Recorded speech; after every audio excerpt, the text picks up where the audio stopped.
noche. Vamos a darle la bienvenida al Señor a nuestro hogar. La iglesia es nuestro hogar, la ciudad es la iglesia. Así que en esta hora te invito a que puedas estar allí.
Gracias, Espíritu Santo, por llenar con tu presencia nuestro hogar. En todos los hogares a donde están llegando estas palabras y esta canción, tu presencia está activando los corazones, tu presencia está hablando en esta hora y está siendo un refrigerio para nuestras vidas. En el nombre de Jesús, amén.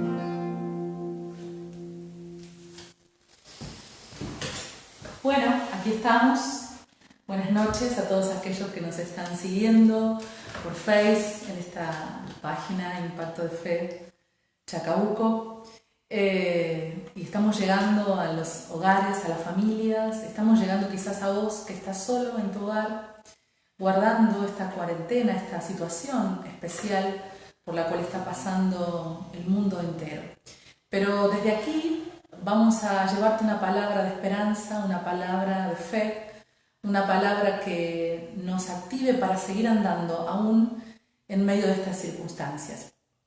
Estuvimos algunos miércoles atrás compartiendo en la iglesia, junto con Iván, sobre el libro de Juan, sobre el Evangelio según San Juan, y estuvimos hablando y viendo acerca de los encuentros que Jesús tuvo con algunas personas. El Evangelio según San Juan es un evangelio en que una de las cosas por las cuales se caracteriza es porque Jesús tiene encuentros personales, diálogos con personas, diálogos profundos, tremendos, impresionantes. Primero vimos el diálogo que Jesús tuvo con Nicodemo. Luego vimos el diálogo que Jesús tuvo con la samaritana. También vimos los encuentros que Jesús tuvo con Juan el Bautista. Y hoy nos toca un encuentro tremendo también, muy tremendo, y que no es casualidad que nos toque esto, creo, hoy yo, que es el encuentro que Jesús tuvo con el paralítico de Betesda, del estanque de Betesda.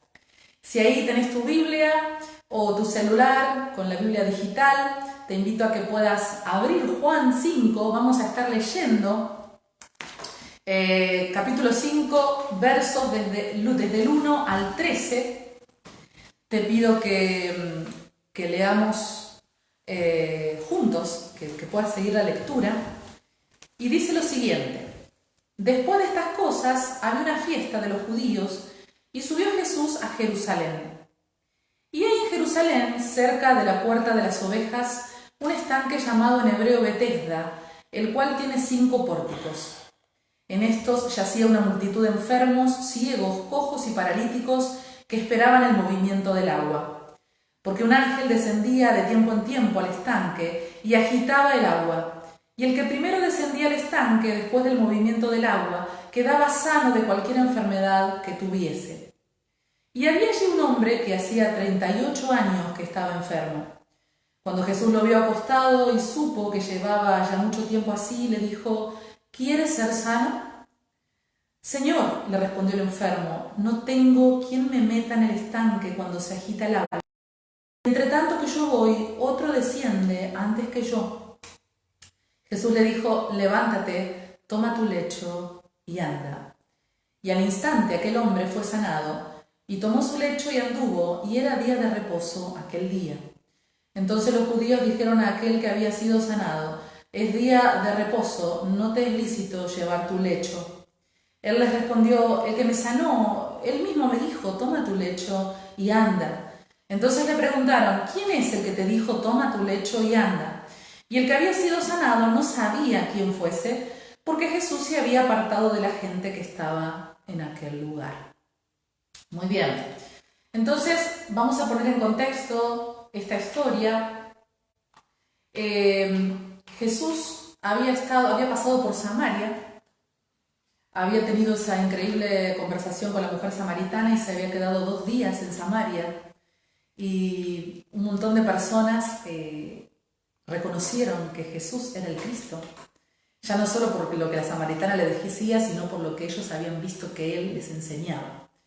En esa tierra donde los judíos no se acercaban porque discriminaban a los samaritanos. Estuvo 2 días ahí, después sube, cuenta Juan que sube a Galilea y hace un milagro allí, sana al hijo de un noble.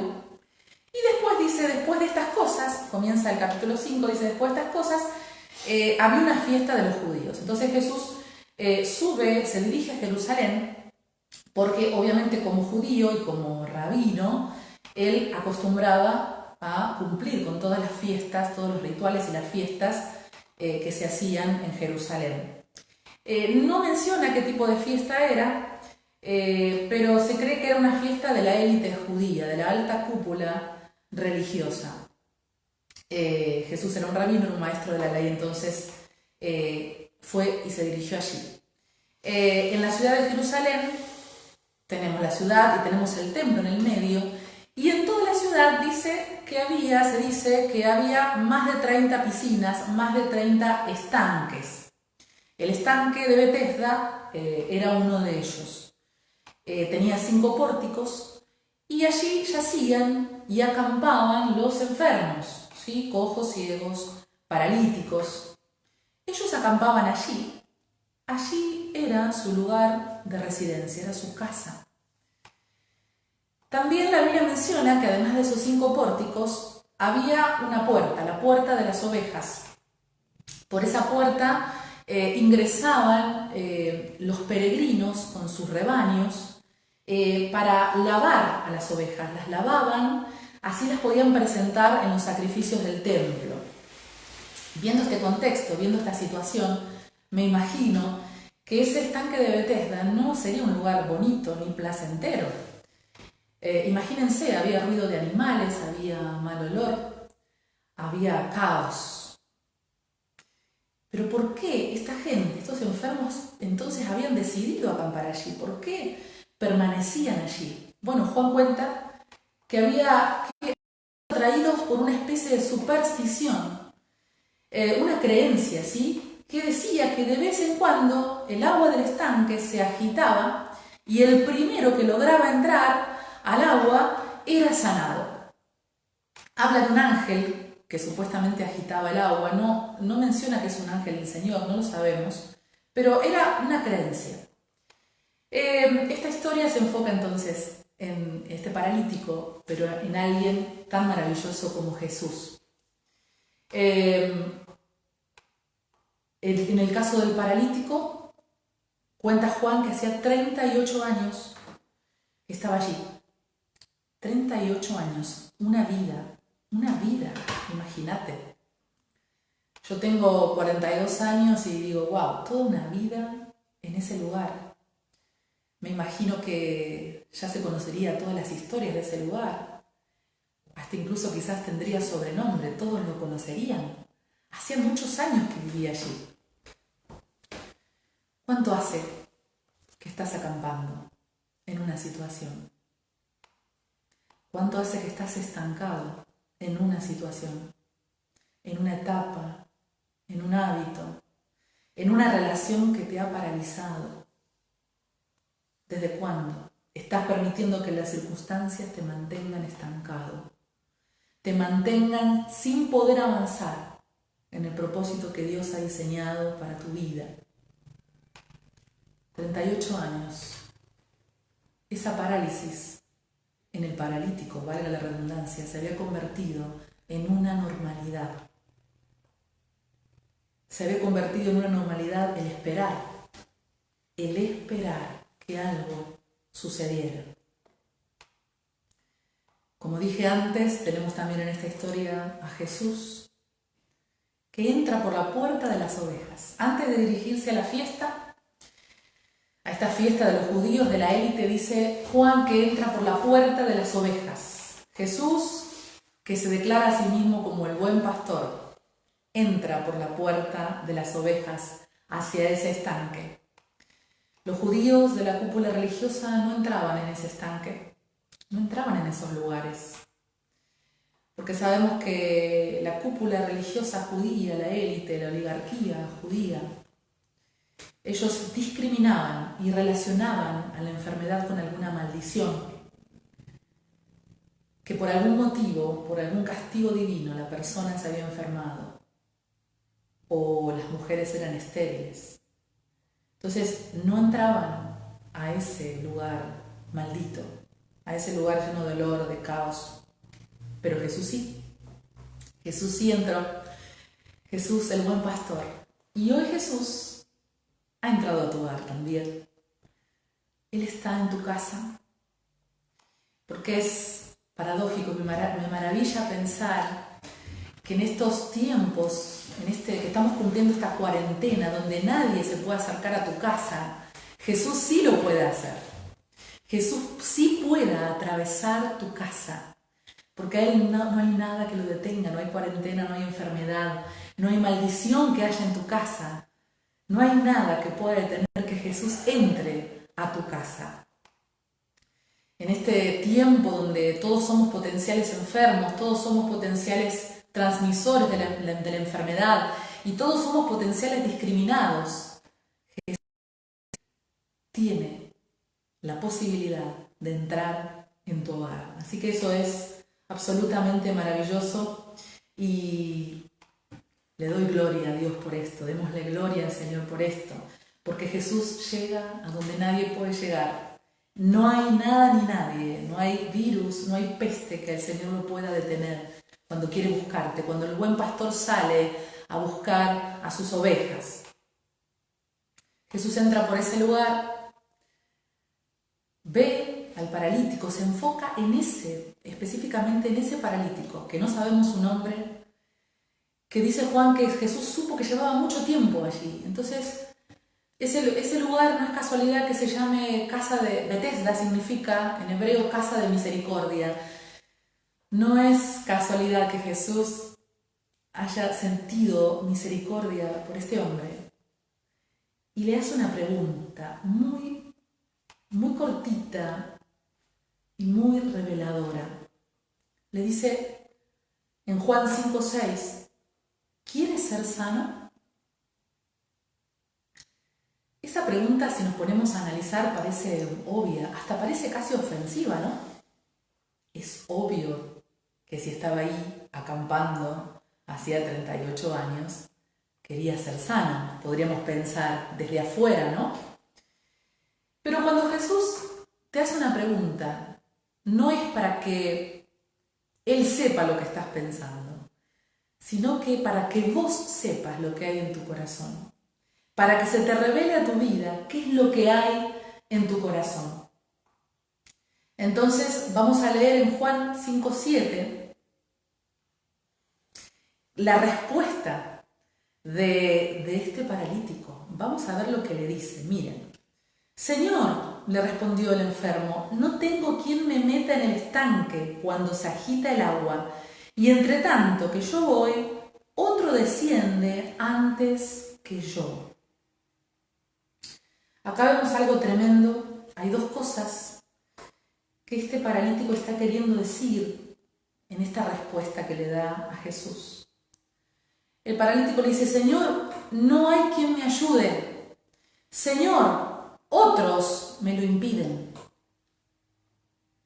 Acá vamos a detenernos un tiempito para analizar esta respuesta del paralítico y ver un poco el corazón y analizarnos a nosotros mismos, porque no somos muy diferentes a este paralítico de Betesda.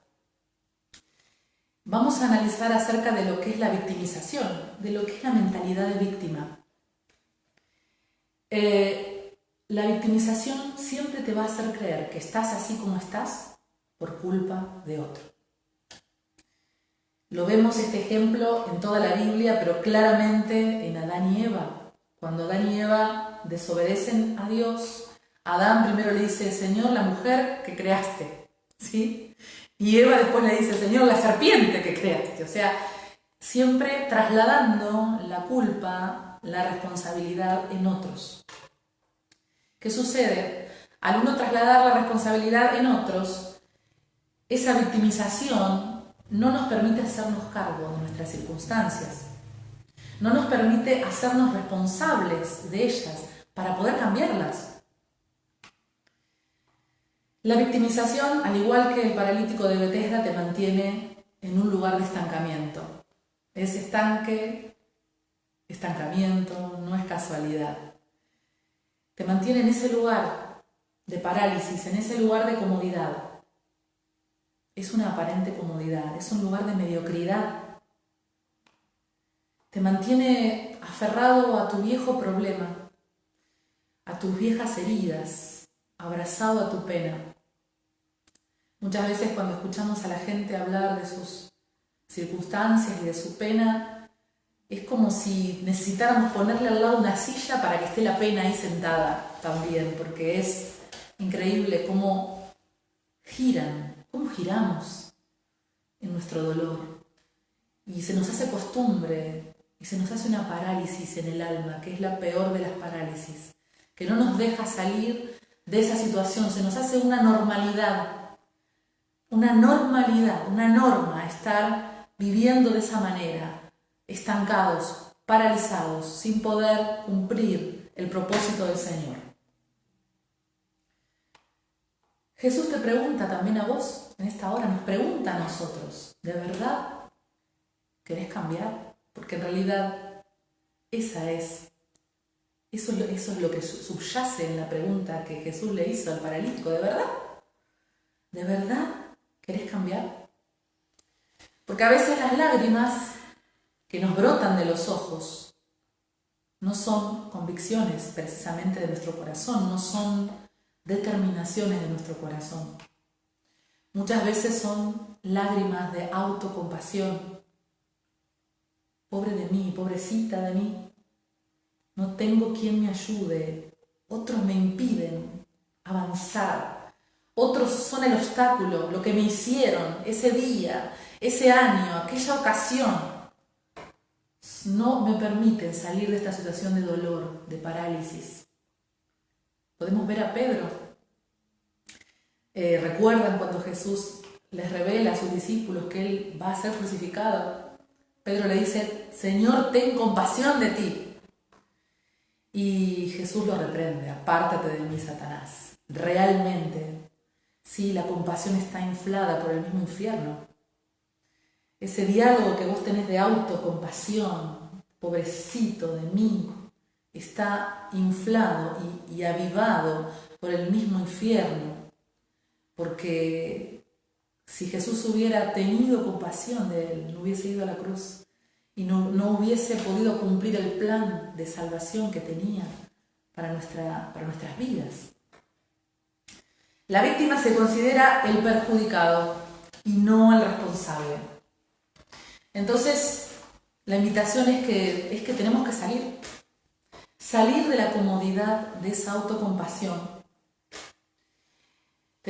Hablábamos hoy de la superstición. ¿Se acuerdan que los enfermos yacían en ese lugar porque había una superstición, una creencia de que de vez en cuando bajaba un ángel y las aguas se agitaban? Bueno, tenés que salir de eso también, de esa superstición que te hace creer que algún día, algún golpe de suerte, algún toque de magia, ¿sí?, te va a cambiar la vida.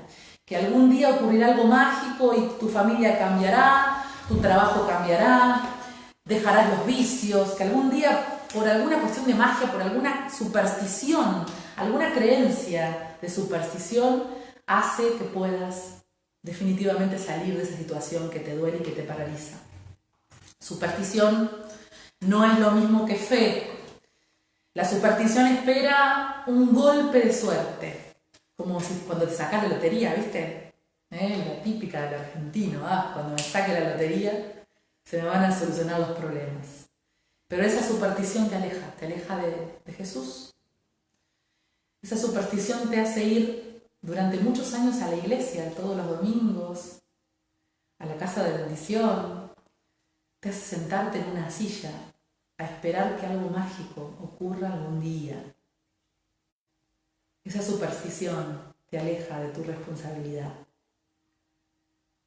Porque esa superstición busca en Jesús un resultado, pero te mantiene paralizada el alma. Pero en cambio la fe obedece, la fe honra. Cuando hay una palabra que Jesús da, porque Jesús da palabras y en esa palabra hay autoridad, si vos tenés fe realmente y no superstición, esa fe va a honrar esa palabra y va a obedecerla. Entonces vamos a ver ahora esta tremenda palabra que Jesús le dio al paralítico. Está en Juan 5:8.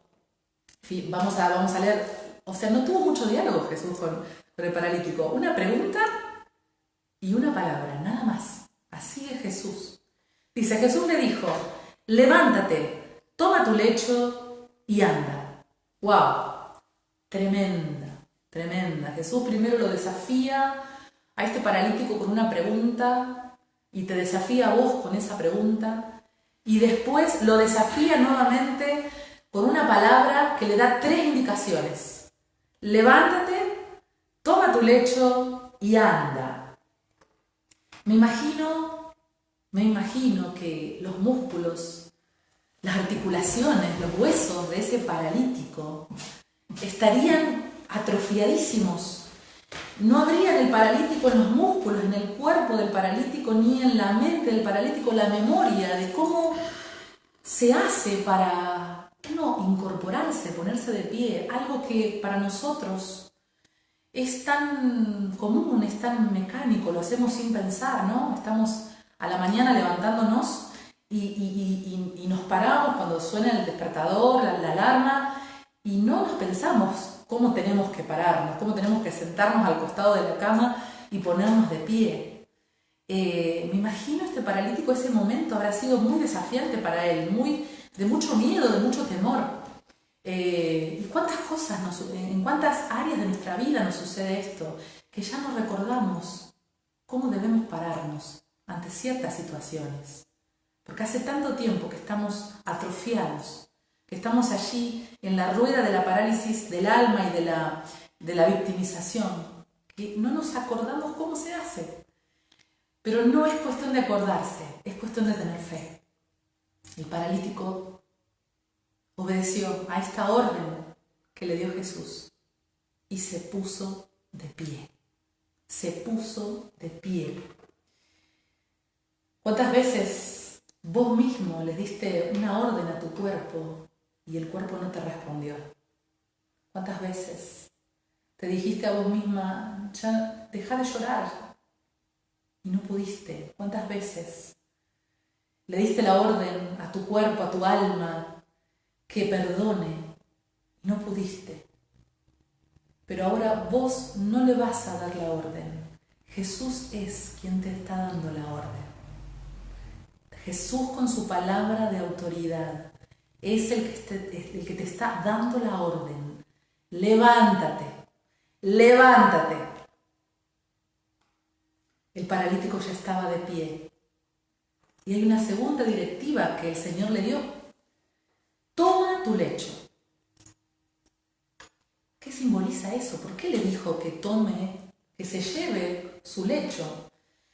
El lecho era símbolo para los enfermos de la identidad que ellos tenían. Era su casa, era su sustento. Cada vez que ellos acampaban en un lugar, ¿sí? y ubicaban su lecho ahí, era señal de que podían recibir limosnas y de que ahí estaban. Era su casa, era su lugar de acampe. Nosotros debemos renunciar a toda posibilidad de volver atrás. El lecho simboliza el pasado. Quizás tengas que cortar con una relación, quizás tengas que renunciar a un contacto, quizás tengas que borrar una app de tu celular, tengas que quitar un vicio, un mal hábito, algo que te daña a vos y está dañando a tus seres queridos. Debemos renunciar al pasado. El llevarse el lecho significa como quemar los barcos, que no haya posibilidad de que vuelvas atrás. No debe haber en tu vida un por si acaso. No debes guardar nada que sea un por si acaso, que te recuerde que podés volver a ese lugar de parálisis. Toma tu lecho es eso, es renunciar a ese pasado, no dejarlo ahí por las dudas. Quemá lo que tengas que quemar. Renuncia en tu corazón. Renunciar es el comienzo para el cambio. Renunciar es el comienzo para el cambio. Entonces, levántate, toma tu lecho y la tercera orden o directiva que le da el Señor es anda. Muchas veces una palabra del Señor nos hace levantar, pero a veces no tenemos la fe suficiente para mantenernos andando. Pero déjame decirte en esta noche que el paralítico no caminó sobre sus piernas, caminó sobre una palabra que Dios le dio, que el Señor le dio. La Biblia dice que el universo fue creado por el Señor y que el Señor mismo es quien sustenta al universo con su palabra. Y si el Señor sustenta al universo con su palabra, ¿cuánto más no nos sustentará a nosotros para que sigamos caminando, para que sigamos andando en este camino de fe? Recuerdo a Pedro en la pesca milagrosa, ¿no? Ellos habían pescado toda la noche y no habían conseguido nada, pero cuando Jesús le da una directiva, Pedro dice, en tu nombre echaremos la red. Y en esta noche el Señor te está dando una directiva. Ya no lo vas a hacer porque vos te estás dando a vos mismo una directiva, sino porque el Señor te la está dando. Y en su nombre vas a levantarte, vas a tomar tu lecho, vas a renunciar a todo aquello que te ha paralizado y vas a andar firme por esa palabra que el Señor te está dando. No sé cuál es la palabra específica que el Señor te dio. A lo mejor hace mucho que te la dio. Perdoná, pedí perdón, salí de ahí, quédate acá, renunciar. No sé qué palabra el Señor te está pidiendo, te está dando para que vos te levantes. Yo no lo sé. Hay muchos que el Señor ya hace mucho tiempo les habló. Hace mucho tiempo les habló y les pidió algo y todavía no lo están haciendo. Actívate por medio de la fe, por medio de la honra, por medio de la obediencia en esta noche para que te puedas levantar, para que puedas renunciar y caminar y seguir andando. Cuando obedezcas esa palabra, ahí se producirá el cambio, ahí comenzará ese proceso maravilloso. Ahí comenzará tu milagro. Puede pasar que cuando empieces a andar, haya voces que te estén haciendo dudar, de esa palabra que el Señor te da en esta noche. Fíjense que los judíos, ¿sí? Le preguntaron a este paralítico, porque justo había sido sanado en un día de reposo, ¿no? Y lo vieron y dijeron, no te es lícito llevar tu lecho. Van a haber voces que te van a hacer dudar de esa palabra que el Señor te dio. Cuando vos te levantes y tomes tu lecho y comiences a andar, van a haber voces. Quizás la voz de la vergüenza, esa voz que te dice, oh, ya lo intentaste tantas veces lo intentaste que nunca lo lograste. La voz de la culpa, ya no hay una segunda oportunidad. La voz de la religión, no, eso no funciona así de esa manera. La voz de la autocompasión, mejor quédate ahí donde estabas. Pero en esta noche y siempre, lo único que importa es la voz de Jesús, la voz del misericordioso, del Rey de Reyes, del Señor de Señores, del buen pastor. Te invito, allí donde estás, que cierres tus ojos, ya cerrando esta predicación, y quiero hablarles a varios públicos en esta noche. Quiero hablarles a mis queridos hermanos de la iglesia que nos congregamos ahí con los ojos cerrados en familia, que te preguntes cuál es la palabra que el Señor te dio. Esa palabra hoy resuena en tu interior, en tu corazón. Jesús está en tu casa. Recuerda que nada lo detiene. Él está en tu casa, está en tu hogar. ¿De qué te tenés que hacer cargo?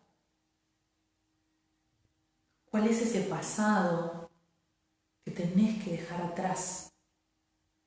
¿Cuáles son esas voces que te lo están impidiendo? La voz de la vergüenza quizás. Te da vergüenza pedir perdón.